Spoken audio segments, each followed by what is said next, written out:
Here are the hints and solutions to the questions in the quantitative ability or the mathematics section of the paper. The first question says, a shopkeeper marks the pieces of goods at 20% higher than the original price. Then after that he allows a discount of 10%. Then what is the profit that he gets? Well, such questions are extremely simple to solve. When you are not given a specific price and you have to work with percentages, you always assume that the cost price of the good is 100. So we take the cost price as 100. Now he has marked the piece of good which is 20% higher than the original. So the markup price is 100 plus 20, which is 120.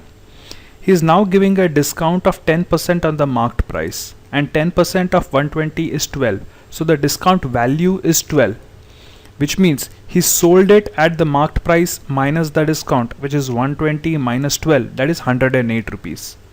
So the profit as usual is the sale price minus the cost price, that is 108 minus 100, and the profit is 8. In the second question, it said that the shopkeeper's profit is equal to the cost price of 8 meters of thread, which is on selling 40 meters of thread. So find his profit percentage. So in this case, let the cost price of 1 meter be 1 rupee, which makes the cost price of 40 meters 40 rupees.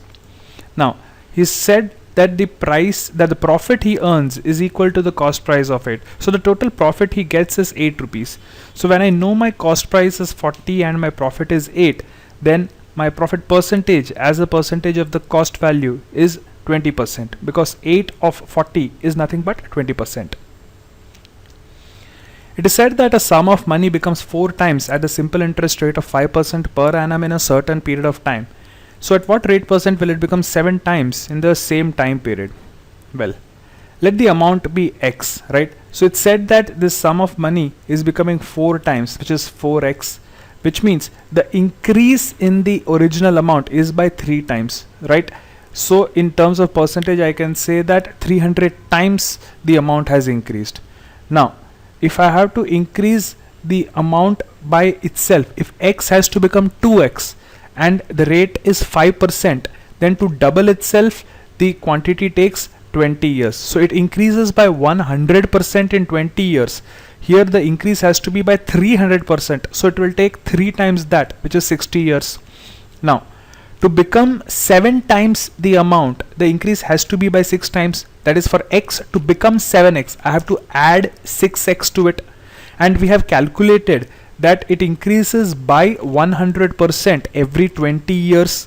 So for a total increase of 600%, it will take 6 times that amount, which has to be 120 years. So in the options, I think 12 is every option should have been 10 times more. The option should have been 120 years.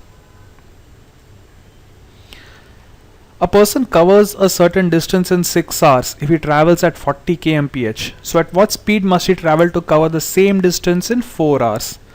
I know that speed is distance traveled divided by the time taken. So when the time is 6 hours and the speed is 40 kilometers per hour, then the distance is nothing but speed multiplied by time, which is 240 kilometers.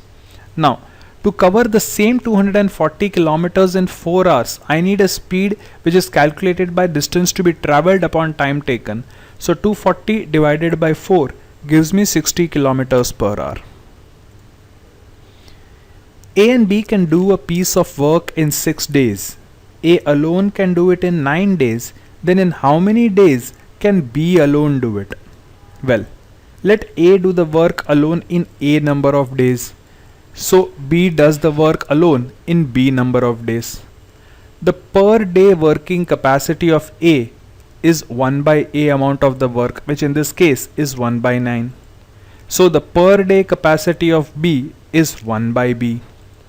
And the per day capacity of A and B is 1 upon A, which is the amount of work done by A, plus 1 upon B, that is the amount of work done by B. And that is equal to 1 upon 6. Because it is given that together they can do the work in 6 days, which means every day they complete 1/6 of the work.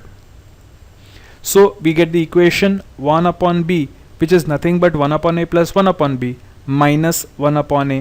So I substitute the values 1 upon 6 minus 1 upon 9, and solving this gives me the answer. Find the mean proportion of 2 and 32. Mean proportion is nothing but the ratio value which is in between, which means 2 upon x is equal to x upon 32. Solve this simple equation and you will get x square is 64, which makes the value of x equal to 8. The average age of 24 boys and a class teacher of the class is equal to 15 years. Now, if the class teacher left the class due to health problem, the average becomes 14. So we have to find the age of the class teacher who left the class. Now there's a straightforward method of doing this, and if you follow this single method, you don't have to worry too much about remembering too many formulas. Remember, whenever I'm having an average value, I always find out the total value as well. So average of the observations multiplied by number of observations is equal to the total value of the observations. Here the average age of 25 people, that is 24 boys and 1 teacher, is 15. So the total age is 25 into 15, which is 375. It is given that the average age of just the 24 students is 14 years. So the total age of the 24 students is 24 into 14, which is 336.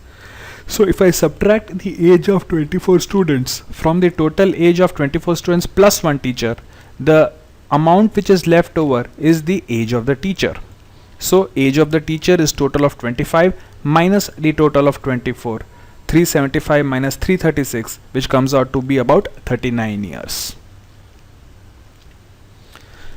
It is said A and B started a business investing rupees 25,000 and rupees 20,000 respectively. After 5 months, A left and C joined by investing rupees 15,000. At the end of the year, there was a profit of rupees 14,100, and then find the share of each. Now in mathematics, we don't follow any rule that irrespective of what amount you invest, you have to share equally and that. No, these are questions of ratio and proportion, which means the amount of money that you have invested in the business will be in proportion to the amount of profit that you get to share at the end of the year. So I know that A's contribution has lasted for 5 months, right? So his contribution equivalent is 25,000 multiplied by 5. Now B's contribution has been for the entire year. So his contribution total is the equivalent of 20,000 into 12. Now C joined only after A left, which means C invested for the amount of 7 years. The total 12 months minus the 5 months that he was not present initially. So he invested for an equivalent of 7 months. So his contribution is the equivalent of 15,000 into 7. Once you work out these three numbers, find a ratio, and the amount of 14,100 has to be divided in this exact ratio. Now here's a tip. Forget the 3 zeros. Don't calculate 25,000 into 5. Just do 25 fives, right? Because the 3 zeros technically don't lend much to the calculation effort. The sum of the ages of a mother and a daughter is 50 years. 5 years ago, the mother's age was 7 times the age of the daughter. The present ages of the mother and daughter respectively are what? Okay. Let the age of the mother be M currently and the current age of the daughter be D. So M plus D is 50. 5 years ago, mother's age would have been M minus 5. The daughter's age would have been D minus 5. So M minus 5 was equal to 7 times D minus 5. Here you have two equations with two variables. So solving these two linear equations, you will be able to find out the value of M and D. What is the remainder when 50 to the power 59 is divided by 7? Now I'm just going to show you the trick of solving this question. 50 divided by 59 can be written as 49 plus 1, the whole raised to 59. Now the first part 49 has been purposely taken so that it is a number which is divisible by 7. So 49 or any power of 49 will always be divisible by 7. So I will concentrate only on the second part, which is 1. 1 raised to 59 is equal to 1. So when the number is divided by 7, the remainder will be 1. How many of the following are divisible by 4 but not 8? That is a simple divisibility rule of 4. The last two numbers should be divisible by 4. So in 1132, 32 is divisible by 4. So 1132 is divisible by 4. Similarly in 4512, as 12 is divisible by 4, so is the number, and so on. For checking the divisibility rule of 8, you have to take the last three numbers. In the first one, 1132, if 132 is divisible by 8, then the entire number is divisible by 8. So if we check quickly, then 132, 8 ones are 8, 52. Now 52 unfortunately is not divisible by 8. So 1132, although divisible by 4, is not divisible by 8. So using the simple divisibility rule tests for both 4 and 8, you will be able to solve this question. The sum of the first 20 odd numbers is what? Well, you could use a lot of tricks and formula and stuff, but the easiest way is just to list down the first 20 odd numbers, which are 1, 3, 5, 7, 9, 11, 13, 15, 17, 19, 21, 23, 25, 27, 29, and 31, 33, 35, 37, 39. Now, if I have to find out the sum of the first 5, 1, 3, 5, 7, 9, then I would add 1 and 9 is 10, 3 and 7 is 10, and 5. So the total is 25, right? So for the next set of 5 numbers, 11 to 19, remove the 10 from each, which gives you a total of 50. The remaining are the unit numbers 1, 3, 5, 7, 9, which adds up to 25. So using these tricks, you'll be able to easily add up the first 20 odd numbers. January 1, 2008 is Tuesday. What day of the week lies on June 1st, 2008? Well, this is a typical sum of clocks and calendars to be more specific. I generally would just list down the number of days, remembering that the first day of the month will be exactly the same as the 28th day of the will complete the week on the 28th day. So the 29th day will be the same day. So if first is a Tuesday, the 29th is a Tuesday, 30th is a Wednesday, 31st is a Friday. So using this formula, you can quickly identify the first day of the month and work out the last day of the month and use that to continue for the next one.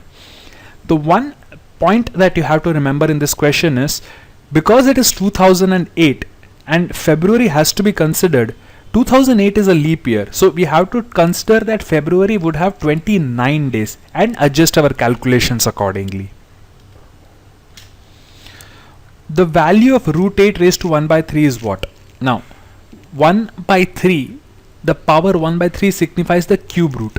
So the cube root of 8 is 2. So the root sign doesn't change. Answer becomes root of 2. 3 chairs and 2 tables cost 700, while 5 chairs and 3 tables cost 1100. Then what is the cost of 2 chairs and 2 tables? I can simply form two equations. Let the cost of 1 chair be C, the cost of 1 table be T. So 3C plus 2T is 700, 5C plus 3T is 1100. Solve both the equations and you will get the individual values of C and T. Then 2C plus 2T will give you the answer. In a single throw of dice, 2 dice, find the probability of getting a total of 8. Now, in 2 dice, what are the various ways in which I can get an 8? I can get an 8 if the dice show 2, 6, 3, 5, 4, 4, 5, 3 and 6, 2. So there are 5 ways in which I can get a total of 8, and the total number of outcomes possible for a 6-faced die is 6 multiplied by 6, which is 36. So my probability of getting a total sum of 8 is 5 by 36. Find the area of an equilateral triangle, each of whose sides measure 6 cm. You could use your basic concepts of geometry and mensuration to work out using Pythagoras theorem the value of the base and the altitude and stuff, or simply use the formula root 3 by 4 a square, right, where a is the length of this side. So 6 square multiplied by root 3 divided by 4 gives you the answer. A man can row at the rate of 4 kilometers per hour in still water, which means the speed of the boat is 4 kmph. If the time taken to row a certain distance upstream is 3 times as much as to row the same distance downstream, Then find the speed of the current. B, the speed of the boat is 4 kmph. In both the cases the distance is same, so distance upstream is equal to distance downstream, which means speed upstream multiplied by time upstream is speed downstream multiplied by time downstream. Now upstream speed is always the speed of the boat minus the speed of the river, and the time taken is 3 times the time taken to route downstream, so let it be equal to 3 hours. So B minus R into 3 gives me B plus R into 1. Once I know the value of B is 4, so 4 minus R whole multiplied by 3 is 4 plus R. This is a single linear equation with a single variable. Just simplify the equation and you'll get the value of R, and that is the speed of the current. The average salary of 20 workers in an office is 1900 per month. If the manager's salary is added, the average salary becomes 2000 per month. Then what is the annual salary of the manager? We'll use the same technique that we used in the previous average question. The average of 20 is 1900, so the total of 20 is 38,000. The average of 21 is 2000, so the total of 21 is 42,000. So the difference, which is the salary of the manager being added to the total of the 20 workers, is 42,000 minus 38,000.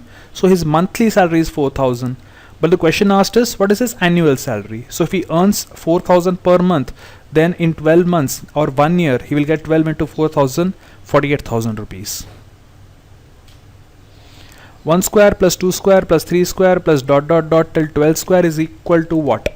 Okay, if you are good with squares and adding up, you can say 1 plus 4 plus 9 plus 16 plus so on till 400 is equal to what? Or you can simply use a formula which says the summation of squares till number n is given by n into n plus 1 into 2n plus 1 divided by 6.